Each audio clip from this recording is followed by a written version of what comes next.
Đó một lúc luôn đi. Lẻ đó. Trong kìa. Trong kìa. Trong kìa. Trong kìa. Đâu kìa nào. Đâu kìa nào.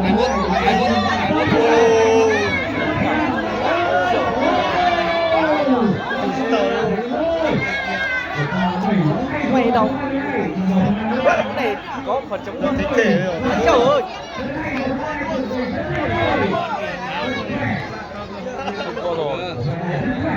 Đấy con điên kia. Vậy có thể tin đấy à?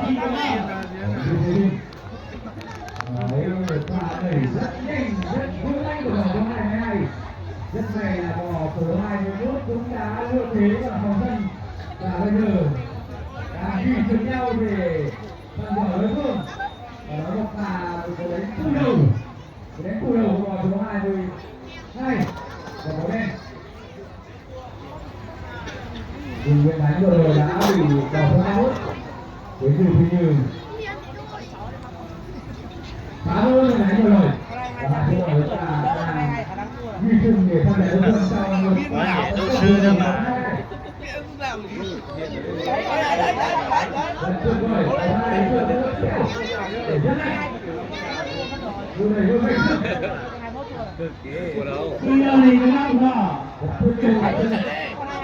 Trên cô này cô là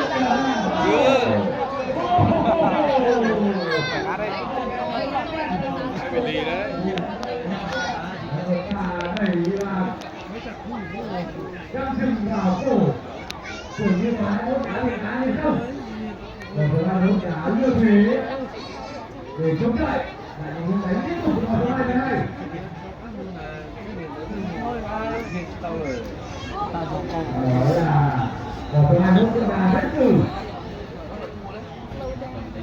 khi là đi đâu cũng là cũng là cũng khá tự nhiên thì cả thì đó là tàu tôi mà tôi cũng nên tôi chọn là luôn tôi nhớ là hành mình cũng nhận lúc máy thế nào đó là lúc gì đó nó rất gan đi tôi tưởng nhiều nhân viên đánh thủ đầu đẩy vừa ngoài ai rồi hết là có chạy nhưng không và ai lúc là rất gan đi để chống lại những cái đánh cũng đẩy vào số 22 rất tuyệt vời rất tuyệt vời Men chỉ ra tao này rồi thì lo rồi. Tôi biết con mà chỉ lo đi cái đó.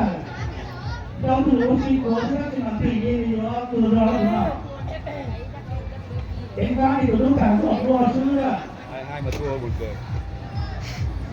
Còn những thành công thì vào số 21 đang Vừa lấy con thế à, con 23 con 24.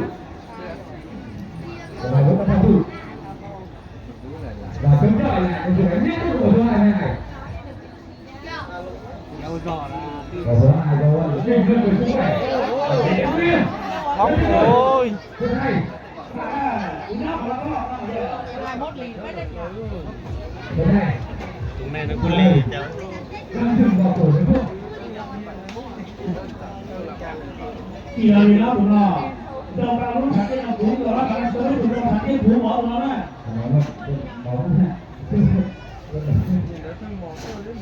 nhất định vào hai chữ 22 đến từ Sinh Như và Tây Ninh. Rất cần để ghi những thước hình đẹp mắt của trận đấu này.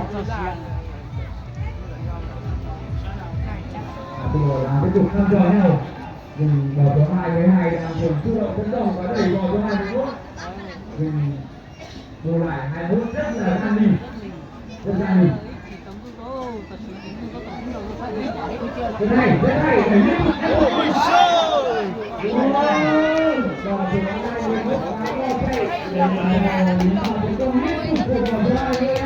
Tàu nhân kiện lên quả này, giờ cái ra ba sẽ lỏ của tàu nhân kìa, những cái là cũng thuộc